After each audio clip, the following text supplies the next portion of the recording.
Salut les gens, c'est Starpu. Aujourd'hui, on se retrouve pour la cinquième et dernière partie de notre transformation de deux chevaux en buggy.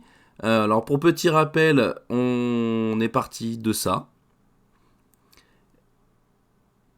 Pour les transformations, on s'est inspiré de ça et de ça. Et pour le schéma de couleur, on s'est inspiré de ça. Tout ça pour arriver à ça. Donc, comme vous pouvez le voir, il y a encore un petit peu de boulot. Et aujourd'hui, on va finir la peinture. Et on va pouvoir mettre fin à ce suspense insoutenable qui est mais à quoi va ressembler cette voiture une fois finie. Bon alors en off, j'ai peint mes personnages. Je suis content d'utiliser une figurine green miniature qui coûte un bras et demi parce que voilà, j'ai pas de crainte en le peignant de me dire en fait il est dégueulasse quoi. Là c'est vraiment quand on passe les couches, on voit qu'il va faire le taf comme élément principal de notre véhicule. Je pense que je vais attaquer mon bleu. Bon alors si on veut schématiser à l'extrême, on a deux solutions hein, pour traiter une couleur. Donc soit on part d'une couleur très foncée et on vient l'éclaircir, soit on part d'une couleur très claire et on vient l'assombrir. Bon c'est très réducteur hein, comme façon de penser, mais au final c'est assez vrai. Il faut savoir qu'au début, c'était très fréquent de partir d'une sous-couche noire, venir mettre des couleurs foncées et puis venir éclaircir, notamment avec le brossage à sec qui était très populaire à l'époque. J'ai l'impression que ça s'est un peu calmé. Maintenant, je pense que partir des couleurs claires et venir les assombrir, c'est quand même, de manière générale, beaucoup mieux, beaucoup plus facile, et ça donne un rendu qui est vachement plus sympa, notamment grâce à ça, les Lavi Games Workshop. Donc ça, c'est vraiment de la tuerie. Je pense que ça a un peu révolutionné le milieu de la peinture de figurines. Donc avant, il fallait faire son glacis soi-même, donc c'était très peu couvrant, c'était très long et fastidieux de peindre comme ça. Et avec ces trucs-là, on a un espèce de glacis express. Voilà. Donc là, j'ai un glaze et un shade. On traduirait en glacis et le shade qui serait plutôt ombrage. Alors le glaze, si on en croit un peu la traduction, on pourrait partir du principe que c'est quelque chose qui vient se mettre sur une surface, quelque chose qu'on peut maîtriser sur la façon dont il coule pour venir teinter très localement une zone précise. Et le shade, ce serait plutôt quelque chose qu'on vient mettre en sprouch sur la surface et qui va se mettre tout seul par capillarité dans les coins et nous faire des ombrages. Dans un premier temps, je vais mettre ça et puis on va venir lever notre couleur et voir ce que ça donne. Et ben on va venir gentiment commencer à poser une première couche. Donc vous voyez ce qu'on appelle glacis, ça veut dire qu'il coule pas, il vient se poser là où on le met quoi. Bon, par contre, il teinte pas des masses. Je pense que mon pinceau est un peu trop mouillé. Donc, pourquoi j'utilise cette technique? Parce que, en fait, on va venir saturer notre bleu de façon pas homogène, en fait. Ce qui fait que ça va donner un aspect un peu peinture délavée. Par exemple, on aura les creux qui seront un peu plus bleus, parce qu'on peut partir du principe que c'est peut-être une peinture qui aura été plus protégée des affres du temps, vu qu'elle était dans un creux, genre dans un creux de portière ou voilà, dans un recoin de carrosserie, et que la partie qui serait un peu plus soumise aux intempéries serait un peu plus claire. Donc voilà, là, tout de suite on voit que ça a quand même vachement plus une gueule de bleu quoi. Donc voilà, on a un côté un peu moins 70s qu'avant. Là on a un côté très très pastel. Et là on a un côté voilà, un peu plus bleu. Donc là clairement je pense qu'il y en a un peu trop. Donc voilà, on pose le pinceau comme ça dans le coin et hop, en gros on vient éponger le surplus quoi. Et ben voilà, ça me paraît encore un peu clair. Je vais venir y remettre une couche en essayant de l'assombrir un peu. On va essayer de pas trop assombrir les parties supérieures. Peut-être pas venir trop en mettre au-dessus là. C'est pas mal, non? C'est pas mal. Bon, bah alors là, on va peindre ces phares. Alors, pour peindre les phares, c'est une technique qui est assez connue dans le milieu de la figurine. Je pense notamment avec tous les oculaires et les gemmes qu'il y a dans les jeux games, mais je me dis que vous venez peut-être pas tous de games et que peut-être que vous avez jamais su faire une gemme sympa. Donc si c'est le cas, je vais vous donner une petite astuce. En gros, il faut se poser la question de où vient le soleil. Donc en général, moi je le mets en haut à gauche. Voilà. Et ce qui se passe, c'est que en gros, on va avoir un reflet direct du soleil en haut à gauche, donc une petite tache blanche. Et on va avoir le soleil qui éclaire l'intérieur du phare, donc en bas à droite. Donc l'idée, c'est de venir faire des lavis successifs pour garder le bas le plus clair possible, mais bleu, et venir assombrir jusqu'en haut, et au plein milieu de la zone qui sera le plus sombre, on fera un point blanc. Donc là, on met une couche, et puis on va venir mettre des couches successives jusqu'à qu'on ait un bleu qui soit très profond en haut à gauche. Ouais. Donc là, ça c'est un truc que j'avais déjà observé avec mon noir de chez P3. Il se barre. Ça c'est vraiment pourrave. Mais je crois que ça me fait pareil avec le noir de chez Games, je me souviens plus. Donc quand on a des problèmes avec son noir, il faut utiliser ça. C'est une espèce de peinture qui durcit en séchant et qui fait une couche un peu résistante. J'appelle ça une base chez Prince Auguste. C'est pas mal. Donc ça, je me suis déjà fait la réflexion. En fait, quand on fait une sous-couche blanche, par exemple, et qu'on peint au noir dessus, il faut appliquer des couches fines, presque en lavis de noir. Il ne faut pas essayer de vouloir tout couvrir d'un coup parce que ça fait une épaisseur qui est trop importante et ça fait ce genre de truc après. C'est pas la première fois que ça m'arrive. Hein. Alors vu qu'on s'est bien éclaté avec notre friande là, j'ai quand même bien envie de venir mettre mon deuxième trait là, comme on a vu sur les photos. La Charleston, elle a cette forme très caractéristique. Il y a une espèce de trait qui vient surligner. Donc je trouve que ça donne pas mal de caractère. Le problème, c'est que c'est assez couillu parce que si je me foire, ce qui n'est pas du tout exclu, ça va être moche. Par contre, si ça passe, ça peut être vraiment sympa.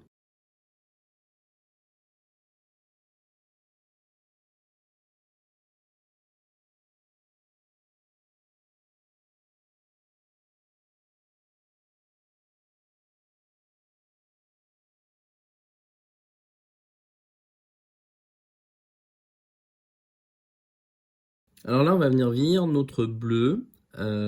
Pour ça, je vais venir enlever en quelque sorte du bleu en venant tapoter avec de la mousse de blister et de la peinture blanche, un petit peu de façon éparpillée dessus, pour venir faire comme si le bleu s'était décollé et avait laissé la place au blanc dessous, quoi. Donc en blanc, j'utilise du P3. Donc le blanc de cette gamme est très bien, il est très couvrant, il a une bonne texture. Je sais pas si le blanc de Games maintenant est mieux, mais à mon époque il était vraiment pas ouf. Donc j'ai trouvé un blanc à peu près correct voilà, chez Privateer Press. Donc vous inquiétez pas si vous êtes un peu déstabilisé et que vous vous demandez mais qu'est-ce que c'est moche là, pourquoi il vient saloper sa peinture. Voilà, c'est quand ce sera fini, ce sera beau. Donc voilà, c'est pour vraiment donner un aspect délavé à notre bleu. On va profiter qu'on soit dans l'étape tapotage à la mousse de blister pour venir poser notre rouille. Pour la mousse de blister, je prends un petit morceau comme ça pour pas gaspiller. Je prends un peu de peinture directement dans le pot. Voilà, comme ça. Et je viens tamponner ma palette ou un carton ou peu importe jusqu'à qu'on ait le rendu souhaité. Et voilà. Et là, on va avoir un truc pas mal. Donc là, mon but, c'est pas de faire une voiture trop rouillée. Mon but, c'est vraiment d'appliquer la rouille dans les zones qui sont censées rouiller. Hein. Donc là, on va venir faire le bas de caisse. Voilà. Donc là, en plus, on a d'autres peintures qui est délavée, donc ça colle bien un peu. Voilà. Donc souvent, les coins de portière, c'est là où ça ramasse. Donc voilà, ça a du sens de faire là. Donc vu que c'est une voiture qui est blanche, faut pas exagérer parce que ça va vite devenir dégueulasse si on commence à en mettre de partout.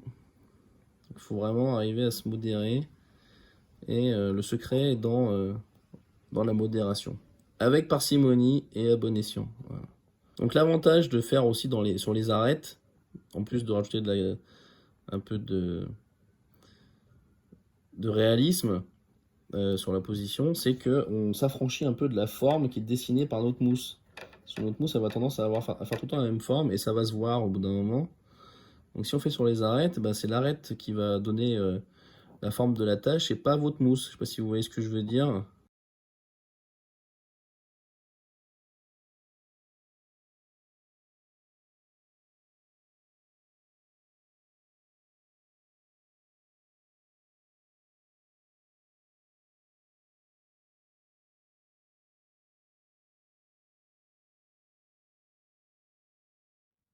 Du coup, le blanc va s'en occuper. On va passer à ce truc-là. C'est encore du Prince Auguste. C'est de la patine marron. Alors c'est une peinture qui est très épaisse. Voilà. Vous voyez.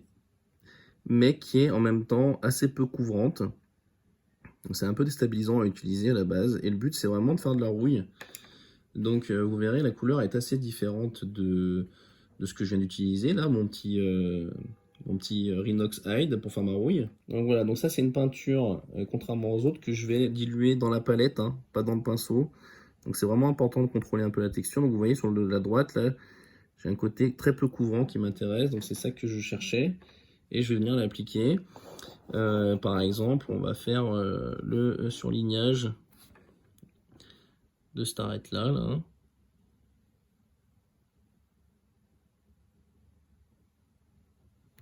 Voilà. Donc c'est pas régulier, mais c'est pas grave. Parce que c'est censé être de la poussière et de la rouille. Donc c'est pas fait pour être régulier. Donc on voit qu'il se marie bien avec notre, comment qui s'appelle, Rhinox Hide. Donc là on va en abuser entre les portières. Et on va venir en mettre sur notre bleu. Aussi. Donc à la base c'est pour traiter le blanc. Enfin, moi je m'en sers pour traiter mon blanc. Mais je m'en sers aussi pour traiter toutes mes couleurs claires. Donc là on va devoir le forcer un peu pour mettre dans le bleu parce que sinon il va pas se voir.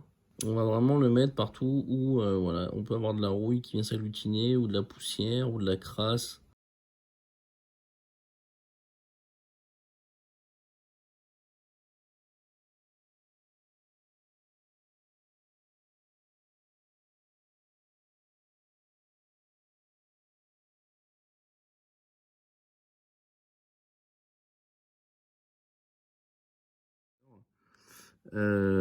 Je vais d'abord faire mon rouge. On avait dit les cache-culbus en rouge. C'est un rouge citadelle. Alors j'étais pas très content de leur ancien Blue Dread. Et celui-là, je trouve qu'il est pas mal parce qu'il est quand même très flashy. Il est globalement plutôt bien couvrant, bien plus que l'ancien de chez Games. Donc voilà, je suis assez satisfait de cette couleur. Voilà, il s'appelle Evil Sons Scarlet. Voilà, donc c'est un rouge qui est vraiment pas mal, je vous le conseille. Bon du coup, eh ben, on va attaquer le gros sprouch, hein, comme j'appelle ça, c'est-à-dire les fameux lavis qui servent à tout chez Citadel. Donc là, on va commencer par le Noon Oil. Alors moi, c'est quelque chose, comme j'ai déjà dit hein, dans d'autres vidéos, le Noon Oil, c'est celui que je conseille en priorité. Le Noon Oil va venir assombrir, va venir souligner, va venir ombrer, mais il va pas venir désaturer ni ternir, contrairement au anciennement Devlan Mud. Donc sur quoi je vais utiliser le Noon Oil? Donc là je vais utiliser surtout l'intérieur de la voiture. Donc là mon verre, clairement là mon verre, je le mets au Noon Oil, ça reste un verre, on est d'accord. Si là, j'utilisais, sur une couleur aussi désaturée et claire que ça, j'utilisais mon Devlan Mud, et ben j'aurais eu quelque chose qui aurait tourné au marronasse, un espèce de beige kaki marronasse, et on perdait complètement le truc. Alors que là, avec le Noon Oil, on garde nos couleurs, quoi. Il a pris un coup de chaud, il est un peu trop dense, mon Noon Oil, donc je le dilue un peu sur le tas, donc je rajoute de l'eau sur la figurine, hein, comme ça, comme un gros sagouin. Voilà, Games Workshop nous font des super bombes de peinture. Ils nous font des super lavis. Achetez des bonnes sous-couches. Achetez les lavis. Et là, vous n'avez plus d'excuses, quoi. Enfin, 90% du boulot, il est fait. Hein. Donc voilà. Alors, bien sûr, il y a des exceptions à ce que je dis. Donc, vous voyez que j'ai traité la grande majorité de ce qu'il y avait à traiter au Noon Oil. Mais je vais quand même traiter des choses au Devlan Mud. Donc voilà, le Devlan Mud qui s'appelle le Agrax Earthshade. Voilà, pour le dire comme il faut. Je suis désolé, c'est imprononçable, hein, donc vous moquez pas de moi, mais je vais vraiment chercher à nous faire chier avec ce nom-là quand même, faut dire ce qui est. Alors moi, ce que je vais traiter au Agrax Earthshade, ce sera la peau du mec, Voilà, donc ça c'est une technique que j'utilise pour la peau. J'utilise un couleur hausse de base pour la peau. Et dessus, je viens mettre mon Devlan Mud. Bon, vous aurez compris que par flemme, je vais appeler ça le Devlan Mud. Hein, donc vous saurez de quoi je parle maintenant quand je dis Devlan Mud. Et du coup, j'utilise mon Devlan Mud sur ma couleur hausse. Et ça me fait ma base. Donc j'avais dit que je viendrais faire mes ombrages ici au Devlan Mud. Voilà, donc là l'idée c'est vraiment de localiser hein, et pas faire un gros sprouch. Bien au contraire, parce que là mon bleu, tout le travail que j'ai fait pour avoir un bleu sympa, il sera complètement bouffé. Dès lors que je fais un gros sprouch dessus, complètement gâché quoi. Donc ouais, donc là on a un Devlan Mud qui est quand même beaucoup plus convaincant pour venir ombrer mon bleu. Faut vraiment le mettre avec parcimonie, parce qu'on voit que direct ça teinte, hein. Ça teinte super vite.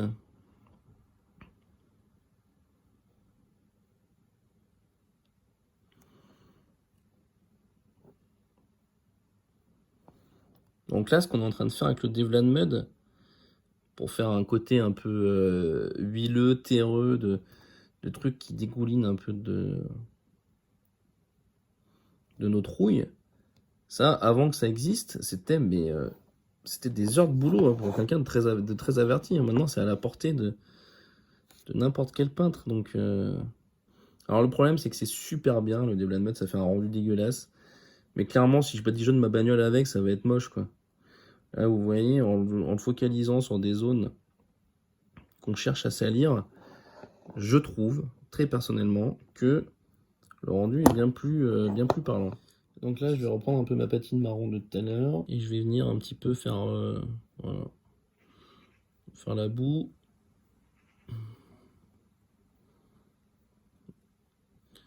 Voilà, ce genre de truc. On va venir un petit peu salir le bas de caisse, en fait, tout simplement. Donc là, en ce qui me concerne, on a déjà un rendu qui est tout à fait correct. Si la peinture, pour vous, c'est pas votre dada, là, clairement, on est dans un rendu qui fait l'affaire. Il n'y a pas photo. Moi, ce que je vais faire, c'est que je vais aller un peu plus loin. Je vais venir poser mes lumières, on appelle ça. Donc, donner un petit côté réfléchissant à pas mal de surface. Alors, pour donner un coup de peps à mes métalliques, j'utilise ça. Donc, c'est une peinture PAR, encore. Et c'est de l'acier métallique. Donc la gamme PAR, je ne sais pas si vous savez, mais elle s'appelle R parce qu'elle est censée être destinée à être utilisée avec un aérographe. Donc ce qui fait que les pigments de ce métallique sont très fins et ça change beaucoup des métalliques qu'on a l'habitude d'utiliser. Ce qui fait que ça donne un côté brillant comme du chrome, ce qui fait que c'est vachement plus crédible sur du métal. Et en plus, fait assez intéressant, contrairement à la majorité des métalliques de chez Citadel, celui-là est très couvrant. Donc voilà, c'est une couleur que je conseille beaucoup. Bon, alors là, on va utiliser un truc qui est passé inaperçu. Je connais assez peu de monde qui sert de ce truc-là. Le Seraphim Sepia. Donc c'est encore un Lavi Games Workshop. Et je trouve que ce Lavi, c'est un truc de dingue. Il fait plein de trucs trop cool. Par exemple, j'ai commencé à traiter ma peau avec du Devlan Mud tout à l'heure. Et ça ternit grandement. Donc j'ai remis un coup de peinture hausse qui s'appelle, bah tiens, en l'occurrence, c'est du Bleach Bone. Là, maintenant, je vais mettre du sépia. Et le sépia, c'est quelque chose qui a tendance à faire pareil que le Devlan Mud, mais au lieu de ternir les couleurs, au contraire, il les ravive. Et c'est très sympa. Donc là, voilà, on a une peau qui tire vachement plus sur l'orange. Donc on aime ou on n'aime pas. Hein. Mais ça permet de créer du relief. Et je m'en sers aussi, encore une fois, pour la rouille. Donc là, je vais venir, maintenant que j'ai fait briller mon arsocage, je vais venir le rouiller. Donc on va venir faire des trucs comme ça, ici. Hop là. On va venir faire rouiller au point de soudure, hein, principalement. Et c'est beaucoup plus simple de faire un aspect rouillé avec ça qu'avec du Devlan Mud. Et ce qui fait qu'on va pouvoir venir mettre ce truc-là. Donc ça, c'est un pigment de modélisme de chez Valero. Donc c'est du matériel un peu haut de gamme qui coûte un peu cher. Et ce pigment oxyde est pas mal. Donc des gammes de pigments, il y en a de partout, il y a toutes sortes. Moi, ce que j'aime bien dans celui-là, c'est que le pigment est assez fin et on voit qu'il est vraiment adapté à la peinture de figurines. Donc là, sur mon lavis sépia, je vais pouvoir venir y coller mes petites gouttes de rouille là. Les grosses surfaces que j'ai fait rouiller au tampon là, c'est sympa de mettre ça pour donner un peu de texture dans la tâche. Et après, ce qu'on peut faire, c'est ça. Donc avec le pigment, c'est l'avantage, c'est que voilà, on prend son petit doigt et hop, voilà, on enlève le surplus et ça laisse une tache un peu diffuse. Après, il faut pas en abuser parce que si on fait ça, après, tout mon blanc à côté, il va finir par devenir tout orange. Donc c'est bien qu'il soit un petit peu orange, ça rajoute un peu de vieillissement, mais il faut pas en abuser quoi. Bon voilà, on a quasiment fini. Hein. Donc là, je suis en train de me rendre compte que j'ai oublié de poser mes lumières du blanc. Voilà.